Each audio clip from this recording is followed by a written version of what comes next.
नमस्कार दोस्तों, डेट है आज की 11 जुलाई 2022 और स्वागत है आपका एटोयल डिस्कशन में। 4 इश्यूज आज हम डिस्कस करेंगे।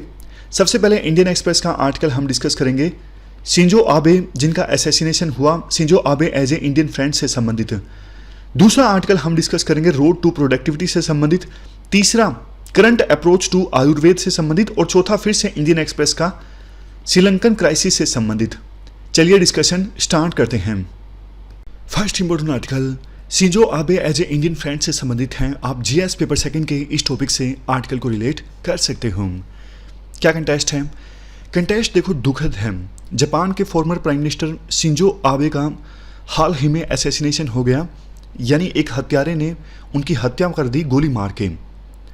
देखो जापान में काफ़ी बार फॉर्मर प्राइम मिनिस्टर के तौर पर काम किया शिंजो आबे ने, और जब उन्होंने जापान के प्राइम मिनिस्टर के तौर पर काम किया ना, तो हमेशा से उनका तर्क ये था कि इंडिया जापान का एक बहुत अच्छा दोस्त है। मतलब उन्होंने ना बहुत सारे स्टेप्स लिए जापान की इंडिया के साथ रिलेशनशिप को मजबूत करने के लिए। वो प्रधानमंत्री मोदी के एक अच्छे मित्र भी थे। अब काफ़ी सारे आर्गुमेंट्स दिए जाते हैं ये साबित करने के लिए कि कैसे उन्होंने इंडिया जापान की रिलेशनशिप को मजबूत बनाने की दिशा में काम किया। For example personal visits. वो सबसे पहली बार भारत की यात्रा पर आए 2006-2007 में। उस समय उन्होंने भारत की पार्लियामेंट को संबोधित किया।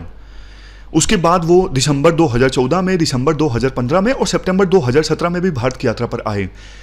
इनके अलावा देखो और कोई जापान का प्रधानमंत्री नहीं है जिसने इतनी ज़्यादा भारत की यात्राएं की हों। और 2014 में तो जब वो भारत की यात्रा पर आए थे तो वो रिपब्लिक डे के मौके पर चीफ गेस्ट के तौर पर आए थे। देखो एक चीज़ मैं आपको बता दूं, इंडिया और जापान के जो रिलेशंस है ना, ट्रेडिशनली इतने ज़्यादा मजबूत भी नहीं रहे हैं। वो तो चाइना का जो इमरजेंस हुआ है ना एकदम से बहुत ज़्यादा, तब जापान को लगा है कि चाइना हमारा भी दुश्मन है, इंडिया का भी दुश्मन है, तो दुश्मन का दुश्मन दोस्त होता है। अदरवाइज तो कोल्ड वार के दौरान ना, जब यूएसए और यूएसएसआर आमने सामने थे, तो उस समय ना यूएसए का दोस्त था जापान। सेकेंड वर्ल्ड वॉर के खत्म होने के बाद से ही जापान जो है वो यूएसए का अलाय कंट्री है। तो चूंकि इंडिया के रिलेशंस यूएसएसआर के साथ ज़्यादा अच्छे थे, यूएसए के साथ ज़्यादा अच्छे नहीं थे, तो इसका परिणाम यह निकला कि जापान के साथ हमारे कोई खास रिश्ते थे नहीं कोल्ड वॉर के दौरान। बट एलपीजी रिफॉर्म्स आए, इंडिया की इकोनॉमी ने ग्रो किया, चाइना ने इमर्ज किया, तो जापान को लगने लगा कि इंडिया हमारा देश अच्छा मित्र देश बन सकता है, क्योंकि इंडिया में इतनी बड़ी मार्केट है, इतनी ज़्यादा पॉपुलेशन है। दूसरा, चाइना के साथ उनकी भी दुश्मनी है, हमारी भी दुश्मनी है। तो ये मैंने आपको एक बैकग्राउंड दे दिया। अब दूसरा जो पॉइंट दिया जाता है राइटर के द्वारा, वो बायलैटरल टॉक्स से संबंधित दिया जाता है। जैसे देखो 2001 में global partnership between Japan and India की नींव रखी गई थी। इसके बाद 2005 में यह तय हुआ कि दोनों देशों के प्रीमियर्स जो हैं वो एनुअल समिट में मिलेंगे, मतलब बायलैटरल समिट ऑर्गेनाइज होगा हर साल। लेकिन जब शिंजो आबे 2012 में प्रधानमंत्री बने ना, तो एनुअल समिट फिर रेगुलरली ज़्यादा होने लगे इंडिया और जापान के बीच। अगस्त 2007 में पहली बार शिंजो आबे ने एज ए प्रधानमंत्री इंडिया में विजिट किया था, और उस समय उन्होंने काफ़ी फेमस स्पीच दी थी, कन्फ्लुएंस ऑफ टू सीज। अभी जब हम इंडो पैसिफिक रीजन की बात करते हैं ना, कि इंडियन ओशन और पैसिफिक ओशन आपस में जुड़े हुए हैं, दोनों ओशंस के इंटरेस्ट आपस में कन्वर्ज करते हैं। ये बात बोली जाती है इनडायरेक्टली चाइना के अगेंस्ट, क्योंकि देखो चाइना पैसिफिक ओशन में भी दादागिरी दिखाता है और इंडियन ओशन में भी। तो दोनों ओशंस के वो देश जो चाइना की दादागिरी से परेशान हैं, उनको एक साथ आना चाहिए। इनडायरेक्टली ये मतलब है इंडो पैसिफिक स्ट्रेटेजी का। तो शिंजो आबे ने 2007 में स्पीच दी थी, कन्फ्लुएंस ऑफ टू सीज, यानी दो सीज आपस में मिलते हैं, और इसी के बाद इंडो पैसिफिक का कंसेप्ट निकल के आया और क्वेड भी इमर्ज होके आया। तो मतलब क्वेड को बनाने में इनका जो रोल है शिंजो आबे का, वो पायोनियर रहा। नेक्स्ट पॉइंट न्यूक्लियर डील से संबंधित पॉइंट है। 2014 सितंबर में प्रधानमंत्री मोदी और जापान के उस समय के प्रधानमंत्री शिंजो आबे ने इस बात को लेकर एग्रीमेंट किया था कि इंडिया और जापान के बीच अभी जो बायलैटरल रिलेशनशिप है ना, इसे अपग्रेड किया जाए, और इसे अपग्रेड करके special strategy and global partnership establish की जाए। उसके बाद तो देखो दोनों देशों के बीच रिलेशनशिप और ज़्यादा मजबूत हुई। कई सारे इश्यूज को लेकर एग्रीमेंट साइन हुआ, जैसे civilian nuclear energy, maritime security, bullet train, quality infrastructure, act east policy, Indo Pacific strategy. जब प्रधानमंत्री मोदी 2014 में जापान की यात्रा पर गए तो उस समय लग नहीं रहा था कि इंडिया और जापान के बीच में न्यूक्लियर डील साइन होगी, क्योंकि ना जापान में ना न्यूक्लियर एनर्जी को लेके, न्यूक्लियर वेपन्स को लेके एक अलग सी नफरत है। क्योंकि आपको पता है अभी तक एक ही बार न्यूक्लियर बॉम्ब गिराया गया है, वो भी जापान में, हिरोशिमा और नागासाकी के ऊपर। तो जापान में बहुत सारे पॉलिटिशियंस हैं, बहुत सारे लोग हैं जो न्यूक्लियर वेपन से ना नफरत करते हैं। तो 2014 में इसीलिए लग नहीं रहा था कि इंडिया और जापान के बीच में न्यूक्लियर डील साइन होगी, क्योंकि इंडिया ने एनपीटी तो साइन की नहीं है। एनपीटी ट्रीटी वो है जो ये बोलता है कि 5 देश जो यूएन सिक्योरिटी काउंसिल में परमानेंट मेंबर भी हैं, उन्होंने वेपन हासिल कर लिए तो कर लिए, बस और कोई देश हासिल ना करे। इंडिया कहता है ये अन्याय है। ऐसा थोड़ी ना होता है कि आपने हासिल कर लिए वो तो ठीक है, हम हासिल करें वो गलत है। तो इंडिया ने इस ट्रीटी को अभी तक साइन नहीं किया है। तो काफी हालात मुश्किल लग रहे थे 2014 में कि न्यूक्लियर डील नहीं साइन होगी, लेकिन शिंजो आबे प्रधानमंत्री थे, उन्होंने समझाया विरोधियों को कि इंडिया के साथ न्यूक्लियर डील साइन होती है तो फायदा होगा, और आखिरकार न्यूक्लियर डील साइन हुई इंडिया और जापान के बीच। बाद में हुई थी 2 साल बाद 2016 में, लेकिन हो गई थी। इसके बाद बारी आती है डिफेंस कोऑपरेशन की। देखो दोनों देशों के बीच सिक्योरिटी एग्रीमेंट तो 2008 में साइन हुआ था, लेकिन शिंजो आबे की लीडरशिप में इंडिया और जापान के बीच में 2+2 की मीटिंग्स स्टार्ट हुई। 2+2 की मीटिंग्स में क्या होता है, दोनों देशों के डिफेंस मिनिस्टर और फॉरेन मिनिस्टर आपस में मुलाकात करते हैं। जो खास मित्र होते हैं ना, उन्हीं के बीच में ये 2+2 की मीटिंग्स होती हैं। इसके बाद इंडिया ने acquisition and cross servicing agreement के ऊपर भी नेगोशिएशंस स्टार्ट किए, इंडिया और जापान ने मिलकर। ये एक प्रकार का मिलिट्री लॉजिस्टिक सपोर्ट पैक्ट है। नवंबर 2019 में 2+2 की जो मीटिंग है पहली दिल्ली में हुई थी। इसके अलावा 2015 में डिफेंस इक्विपमेंट्स एंड टेक्नोलॉजी को ट्रांसफर करने के लिए भी एक एग्रीमेंट साइन हुआ था। नेक्स्ट पॉइंट तो कॉमन है जो हमने डिस्कस किया कि आबे की लीडरशिप में ही इंडिया और जापान काफ़ी नज़दीक आ गए इंडो पैसिफिक आर्किटेक्चर में। शिंजो आबे ने स्पीच दी थी कॉन्फ्लुएंस ऑफ 2 सीज, उसके बाद क्वाड फॉर्म हुआ, और अब तो क्वाड जो है धीरे धीरे काफ़ी रेगुलराइज हो रहा है। डेवलपमेंट को लेके काफ़ी कोऑपरेशन हुआ इनकी लीडरशिप में इंडिया और जापान के बीच में। 2015 में जब वो भारत की यात्रा पर आए थे तो इंडिया ने बुलेट ट्रेन की नींव रखी थी। उस समय एक रैली भी ऑर्गेनाइज हुई थी जिसको जापान के पूर्व प्रधानमंत्री शिंजो आबे ने संबोधित किया था। आबे की लीडरशिप में ही दोनों देशों ने मिलकर एक एक्ट ईस्ट फोरम इस्टेब्लिश किया, और नॉर्थ ईस्ट में डेवलपमेंट लाने के लिए काफ़ी सारे प्रोजेक्ट्स पर काम स्टार्ट हुआ। दोनों देशों ने मिलकर साउथ एशिया के कुछ दूसरे देशों में भी प्रोजेक्ट्स स्टार्ट किए, जॉइंट प्रोजेक्ट्स, जैसे मालदीव में, श्रीलंका में, ताकि बीजिंग के बढ़ते इन्फ्लुएंस को, यानी चाइना के बढ़ते इन्फ्लुएंस को कम किया जा सके। चाइना के इशू पर भी जापान ने इंडिया का साथ दिया। जैसे देखो 2013, 2014, 2017 और 2020 4 बार, मतलब पिछले 10 सालों में कहिए 4 बार इंडिया और चाइना के बीच बॉर्डर पर टकराव हो चुका है। हर बार जापान ने इंडिया का साथ दिया। जापान ने हर बार इंडिया के पक्ष में स्टेटमेंट दी कि चाइना जो है वो स्टेटस को चेंज करने की कोशिश कर रहा है।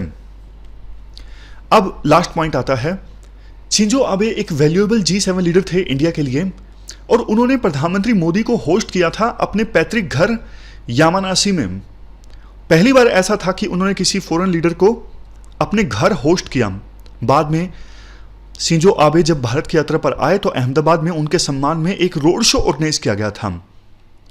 जनवरी 2021 में प्रधानमंत्री मोदी ने अनाउंस किया, मतलब सरकार ने अनाउंस किया था कि शिंजो आबे को पद्म विभूषण दिया जाएगा, क्योंकि उन्होंने इंडिया और जापान की दोस्ती को मजबूत बनाने की दिशा में काफ़ी अच्छा काम किया। देखो पता नहीं आपके साथ ये होता है क्या नहीं होता, मतलब न्यूज़ को हम इतना गहराई से पढ़ते हैं तो ऐसा लगने लगता है कि जैसे ये पब्लिक जो पर्सनैलिटीज़ हैं काफ़ी बार हमसे जुड़े हुए हैं, तो उनका लॉस पर्सनल सा लॉस लगने लगता है। चलते हैं अगले आर्टिकल की तरफ। नेक्स्ट आर्टिकल लेबर फोर्स की प्रोडक्टिविटी को इंक्रीज करने से संबंधित है। आप जीएस पेपर सेकंड के इस टॉपिक से आर्टिकल को रिलेट कर सकते हो। देखो जब महामारी आई ना, तो हमें इस बात का एहसास हुआ सिटीज़ किसी भी देश की इकोनॉमी में कितना ज़्यादा कंट्रीब्यूट करती हैं। जैसे अप्रैल 2020 में जब महामारी आई तो लॉकडाउन लग गया। एक रिपोर्ट के अनुसार कुआलालंपुर जो मलेशिया की राजधानी है, मनीला जो फिलीपींस में है, दिल्ली, मुंबई, इन शहरों के बंद होने से एक वीक में $1 बिलियन से लेके $1.7 बिलियन के बीच का नुकसान हुआ। क्योंकि सिटीज़ में आपको पता है न जाने कितनी इकोनॉमिक एक्टिविटीज़ होती हैं और वो इकोनॉमिक एक्टिविटीज़ फिर उस देश की जीडीपी में कंट्रीब्यूट करती हैं। देखो, सिटीज़ में एक एस्पेक्ट जिसे अक्सर इग्नोर कर दिया जाता है वो है कम्यूटिंग टाइम। जैसे मान लीजिए ये कोई सिटी है, अब यहाँ पे जॉब्स हैं, यहाँ पे घर हैं, तो सुबह सुबह लोग यहाँ से इस डायरेक्शन में जाएंगे और शाम को वापस में आएंगे। लेकिन ना कम्यूटिंग टाइम पर भी डिपेंड करता है कि लेबर की प्रोडक्टिविटी कैसे होगी। मान लीजिए कोई 10 मिनट में ही ऑफिस पहुंच जाता है तो जाहिर तौर पर उसकी प्रोडक्टिविटी काम के दौरान ज़्यादा रहेगी। लेकिन मान लीजिए कोई 1.5 घंटा या फिर 2 घंटा ट्रैवल करके ऑफिस में पहुंचता है तो उसकी प्रोडक्टिविटी फिर ऑफिस आवर्स में कम होंगी और बहुत सारे लोग तो जॉब भी छोड़ देंगे इसी ट्रैवलिंग टाइम के चलते। मैं अपना पर्सनल एक्सपीरियंस शेयर करता हूँ। हालांकि देखो, ट्रैवलिंग टाइम के कारण तो मैंने जॉब नहीं छोड़ी थी, वो तो सिविल सर्विसेज की तैयारी करनी थी। बट जब मैं बेंगलोर में था ना, टीसीएस में, तो बीटीएम लेआउट में घर था। आपको पता नहीं होगा, जो लोग बेंगलोर में रहते हैं उनको पता होगा, बीटीएम लेआउट से लेकर इलेक्ट्रॉनिक सिटी 1 घंटे से ज़्यादा का समय लगता था। और मुंबई में जब मैं जॉब कर रहा था as a preventive officer, custom inspector, तो उसमें खांडेश्वर एक एरिया है नवी मुंबई में, खांडेश्वर से लेकर सीएसटी 1.5-2 घंटा लग जाता था लोकल ट्रेन में। अब आप में से कुछ लोग बोलोगे इतना दूर लिया क्यों?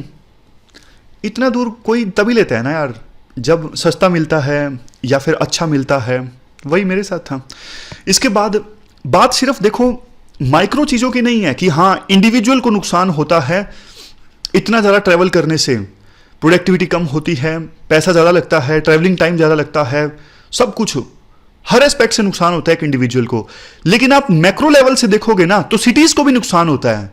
सिटीज़ में इकोनॉमिक एक्टिविटीज़ प्रभावित होती हैं, सिटीज़ ग्रो नहीं कर पाती ट्रैवलिंग टाइम अगर ज़्यादा होता है। अब कुछ डेटा दिया हुआ है। बेंगलोर में जैसे 1 घंटे में 22 किलोमीटर ट्रैवल किया जा सकता है, दिल्ली में 1 घंटे में 25 किलोमीटर, चेन्नई में 1 घंटे में 33 किलोमीटर। बेंगलोर सबसे स्लो है। इसके बाद राइटर बोलते हैं देखो जितना ज़्यादा कम्यूट टाइम होगा, मतलब जॉब करने वाले जितना ज़्यादा टाइम ट्रैवलिंग में बिताएंगे उतना ही लेबर मार्केट कम इफेक्टिव होगी।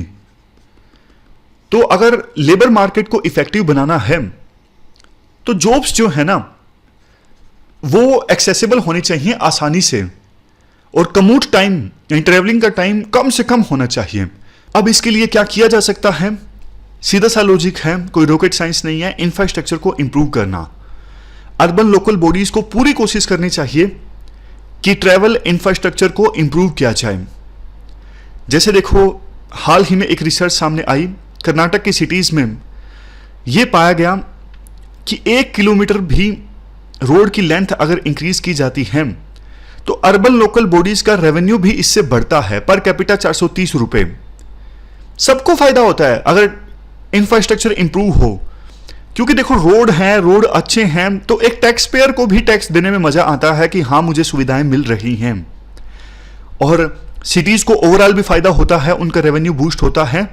बट कई बार ना अर्बन लोकल बॉडीज या फिर स्टेट गवर्नमेंट्स वो लॉन्ग टर्म विजन नहीं देख पाती कि हाँ हमें इंफ्रास्ट्रक्चर को इंप्रूव करने पे फोकस करना चाहिए। इवन छोटे से छोटे जो गड्ढे हैं या फिर सीवरेज का ढक्कन खुला है, इनको भी ठीक करने से इतना फायदा होता है, क्योंकि एक ढक्कन खुला हो तो कितना ट्रैवलिंग टाइम पर असर पड़ता है वो आपको भी पता है। लास्ट में कंक्लूजन में राइटर कहते हैं अगर देखो रोड्स में इन्वेस्ट किया जाए, ना सिर्फ ट्रैवल टाइम कम होता है, लेबर मार्केट इफेक्टिव बनती है सिटीज़ की, इकोनॉमिक एक्टिविटीज़ ज़्यादा होती हैं, बल्कि स्कूल बच्चों के लिए भी स्कूल आना जाना आसान हो जाता है, हेल्थ केयर सर्विसेज को प्रोवाइड करना आसान हो जाता है, ओवरऑल ह्यूमंस की डेवलपमेंट होती है। तो इंडिया को $5 ट्रिलियन की इकोनॉमी बनाना है, तो देखो इस दिशा में हमें ट्रैवल इंफ्रास्ट्रक्चर को इंप्रूव करना काफ़ी ज़्यादा ज़रूरी है, और इससे ह्यूमन बींग्स की वेलबींग भी इंश्योर हो जाएगी। तो ये पूरा आर्टिकल डिस्कस किया हमने, चलते हैं आगे। इसके बाद नेक्स्ट आर्टिकल आयुर्वेद को लेके करंट अप्रोच से संबंधित है। आप जीएस पेपर सेकंड के इस टॉपिक से आर्टिकल को रिलेट कर सकते हो। राइटर कहते हैं, देखो आयुर्वेद को हमारे देश में सैकड़ों वर्षों से प्रैक्टिस किया जाता रहा है और आयुर्वेद में बहुत सारी ऐसी चीजें हैं जो आज भी रेलेवेंट हैं। जैसे देखो एग्जाम्पल के तौर पर आयुर्वेद में यह बोला गया है कि फिजिकल एक्सरसाइज के बेनिफिट्स क्या हैं, इससे फिटनेस इंप्रूव होती है, डाइजेशन अच्छे से होता है, बॉडी वेट आइडियल बनता है और बॉडी फीचर्स भी हैंडसम बनते हैं। ये सारे फायदे होते हैं रेगुलर बॉडी एक्सरसाइज से।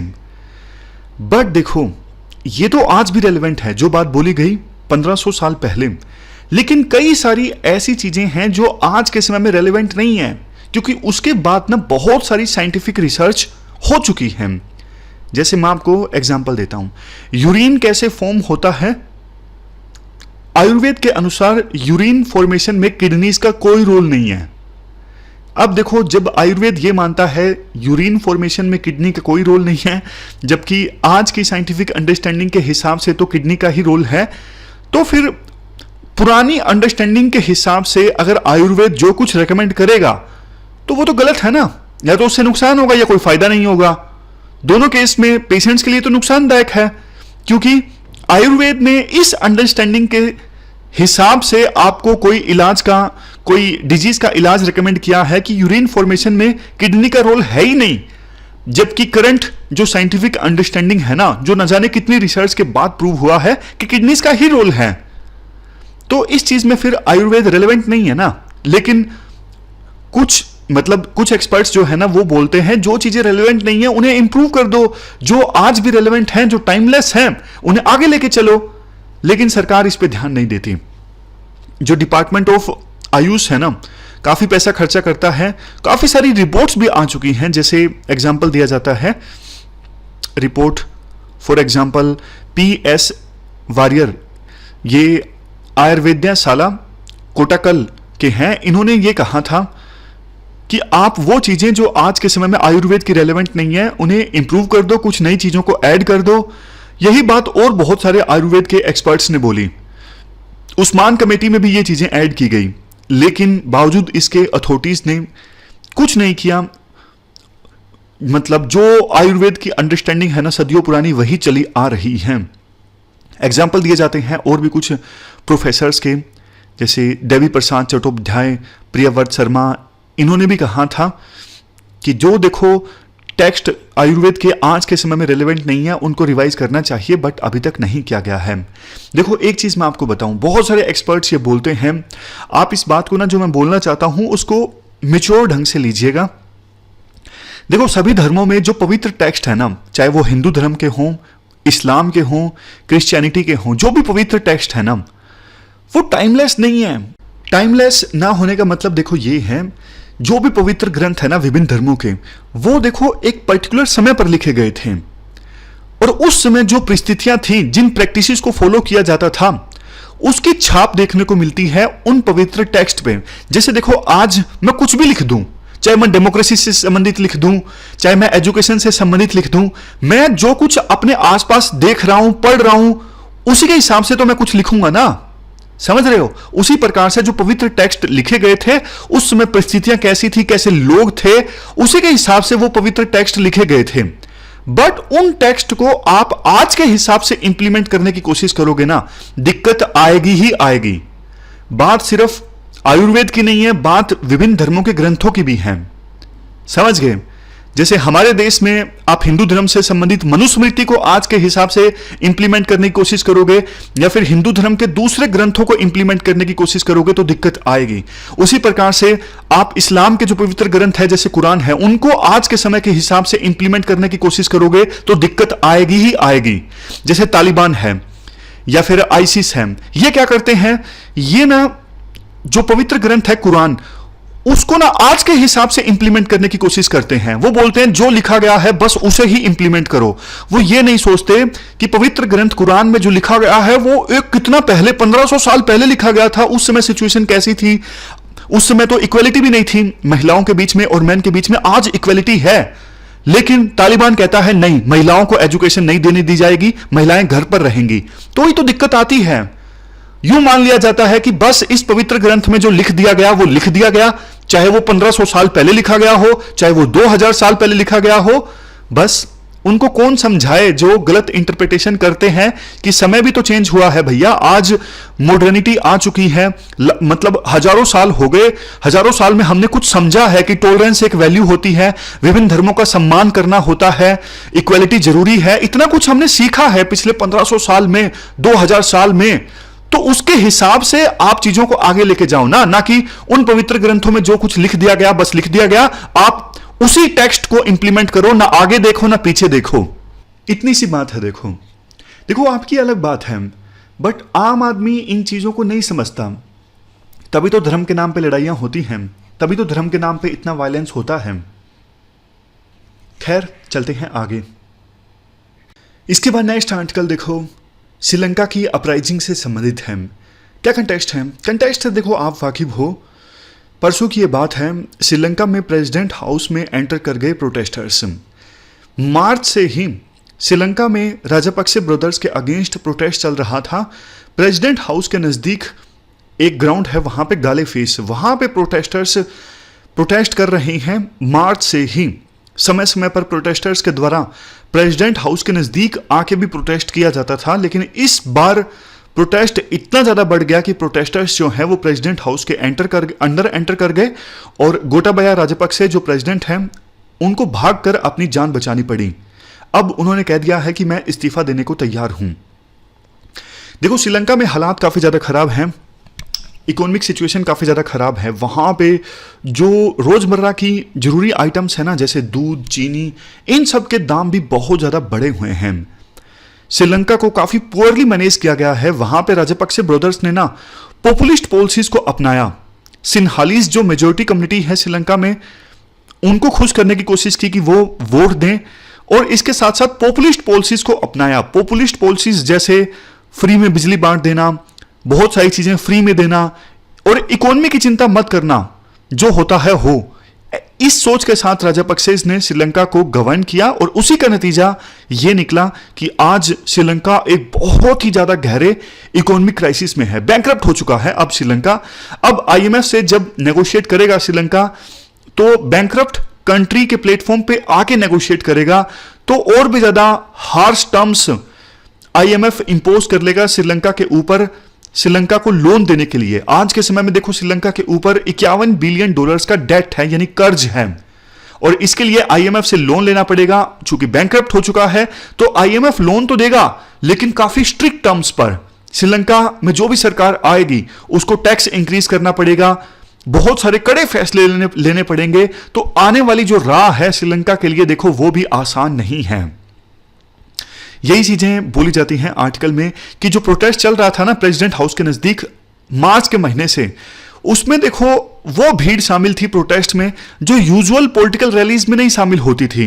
मिडिल क्लास के लोग, लोअर मिडिल क्लास के लोग, जो वास्तव में काफी ज्यादा परेशान थे इकोनॉमिक सिचुएशन खराब होने की वजह से, वो प्रोटेस्ट में शामिल थे। इसको कंपेयर किया जा सकता है 2011-12 में जब अन्ना मूवमेंट नहीं चली थी हमारे देश में करप्शन को खत्म करने के लिए।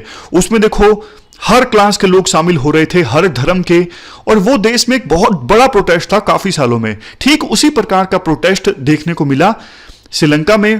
तो नतीजा ये निकला कि प्रोटेस्टर प्रेसिडेंट हाउस के अंदर एंटर कर गए, और आपने तस्वीरें देखी होंगी, बहुत सारे जो प्रोटेस्टर्स हैं वो कुछ तो प्रेसिडेंट हाउस के अंदर स्विमिंग पूल जो है उसमें नहा रहे हैं, कुछ शॉवर ले रहे हैं बाथरूम के अंदर, कुछ बेड पर WWE खेल रहे हैं। मतलब अभी भी प्रेसिडेंट हाउस के ऊपर श्रीलंका के प्रोटेस्टर्स का कब्जा है।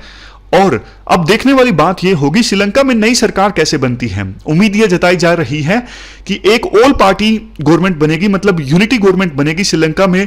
लेकिन क्वेश्चन वही उठता है कि जो क्राइसिस है उनको कैसे खत्म किया जाएगा। क्राइसिस को देखो आसानी से खत्म करना मुश्किल है, कड़े फैसले लेने होंगे, जैसे टैक्स इंक्रीज करना, तब जाके श्रीलंका जो इतने गहरे इकोनॉमिक क्राइसिस में है वो दूर होगा। इंडिया के लिए देखो बेस्ट यही है श्रीलंका के क्राइसिस जल्द से जल्द दूर हो, क्योंकि श्रीलंका में अगर एनार्की रहती है, किसी प्रकार की कोई स्टेबल गवर्नमेंट नहीं रहती है, तो इंडिया के लिए भी सिक्योरिटी संबंधित खतरा पैदा हो जाता है। श्रीलंका इंडिया के इतने नजदीक है। श्रीलंका के इंडिया ने काफी हेल्प भी की है $3.8 बिलियन की, ताकि श्रीलंका इस इकोनॉमिक क्राइसिस से बाहर आ सके। बट देखो, बाहर आना इतना आसान नहीं है, तो इंडिया को श्रीलंका की सिचुएशन को क्लोजली मॉनिटर करना चाहिए और हर संभव मदद आगे भी श्रीलंका की करनी चाहिए, ताकि श्रीलंका इस गहरे क्राइसिस से बाहर आ सके। तो ये पूरा आर्टिकल हमने डिस्कस किया श्रीलंका से संबंधित। हमारी आज की इस डिस्कशन में इतना ही है। आज हमने 4 इश्यूज को डिस्कस किया डिटेल से। Thank you very much for discussion.